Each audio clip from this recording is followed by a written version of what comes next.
I arrived in Bermuda over 25 years ago at the age of 7 from Jamaica. I've lived in Bermuda ever since. I have a daughter, Saraya, who was born here in Bermuda almost 2 years ago. She celebrates her birthday next month. And my husband, Raymond George, he lives here with me as well. And I'm a registered nurse at the hospital. I'm from the Philippines, from Luzon, Angeles City, and I've been here for 25 years. I came here April 11, 1991, and I came here as a nanny. I'm a trained pediatric dentist, but also do general dentistry as well. I employ a general dentist in my office. We have 3 hygienists and 3 assistants and a bunch of administrative staff. So we provide preventative health care, restorative care, crowns, bridges, dentures, anything you can imagine. I'm very emotionally attached to Bermuda because it is home. After 20 years, it's actually the place I've lived the longest. My children were born here, all 3 children were born here. I started my business here. We have offices around the world, but Bermuda is our largest office, where we employ 20 people here. The great majority of our employees in Bermuda are Bermudians. I love Bermuda. I actually can't think of any place else to live. It just has become my home. That's all there is to it. This is my home. This is where my children are, where my family is, where my business is, my colleagues. I've been here for 23 years. There is no other home at this point. It's great, I like it. It's the same weather from the Philippines, except like December, it's a bit cold, but summer, it's the same thing back home. I've done community services for, I think it started back when I was 7 years old and my parents moved here. My parents actually worked in the community services department up until for years and years and years and years. And so I'd often be in the feeding programs, meeting the homeless individuals, feeding them every Tuesday night before our prayer meeting service. That's age 7. And then as I grew up in the community services, I also decided to become a candy striper. So I was a candy striper for numerous years, and I was actually awarded the Teen Services Community Service Award for 2000. When I told my children about this proposed change in legislation, I was stunned by their reaction.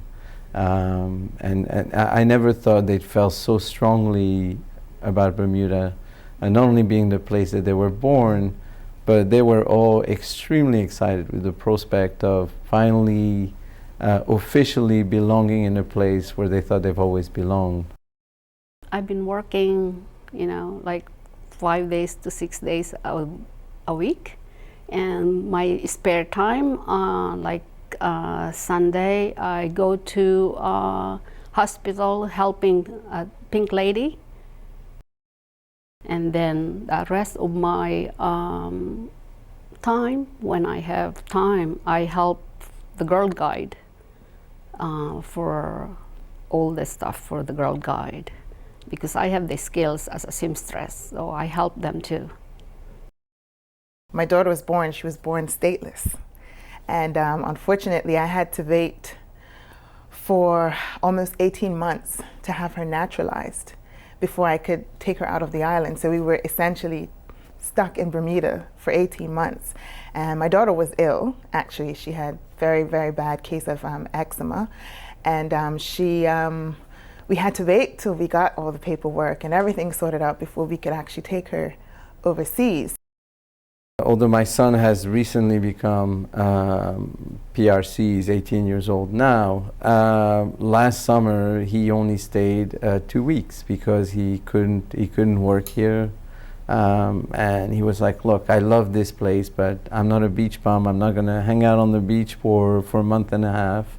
And he eventually left after 2 weeks to find a job in the US.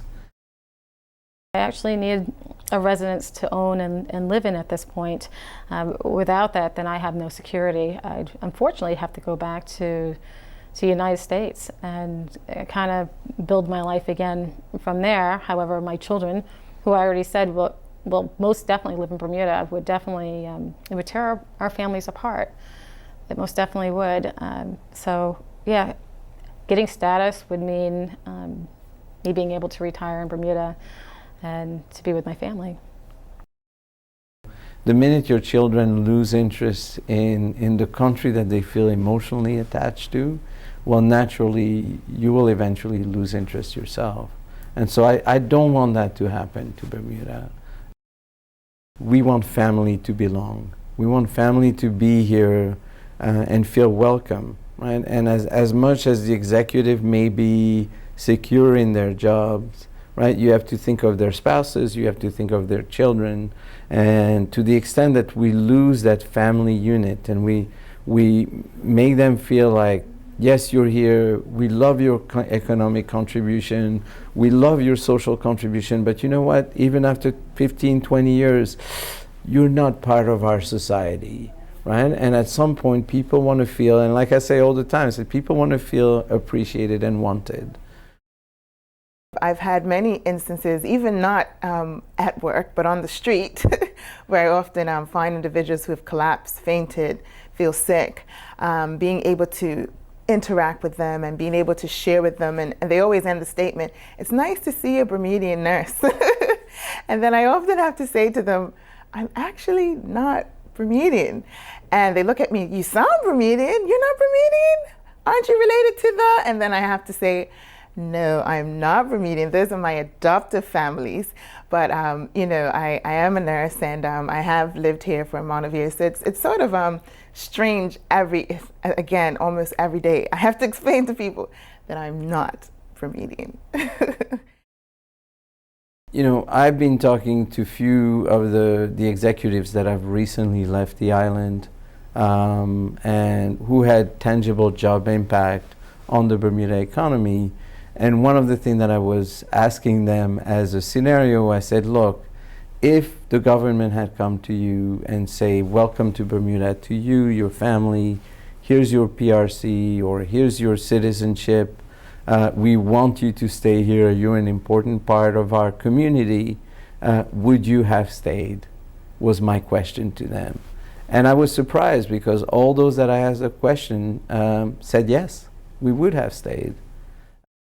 I would say of all the friends that I've surveyed, I'm going to guess a number. I would say probably 200 to 300 jobs have left with them, which is pretty significant for a small community like ourselves. And the worst of it all, what pains me is that we had them, right? We had them, and all we had to do was to make sure that we kept them. I'm not here to take somebody's job. And I didn't come here to take somebody's job when I arrived. I didn't have this set agenda that I was going to marry some Bermudian and then get status and, you know, take the world by storm. It wasn't the case. I got married because I was in love with the man I married. I had children because I really wanted to have children. And I wound up in this country, of all countries. I would have never imagined winding up in Bermuda, but I did.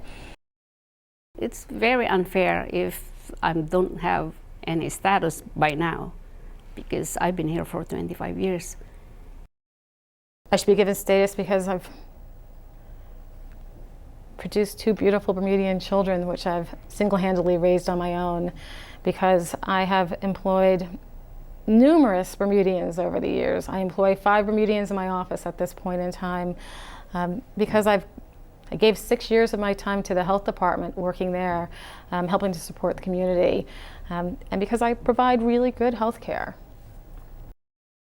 We need to bring back that community together and feel that together we will make a stronger Bermuda. You know, I love Bermuda. I will, if I do have to leave Bermuda someday, I will have to say goodbye to Bermuda, but essentially I think this is my home. I have other family members here that live in the country, and I really think it would be such an awesome opportunity to finally call my home my home.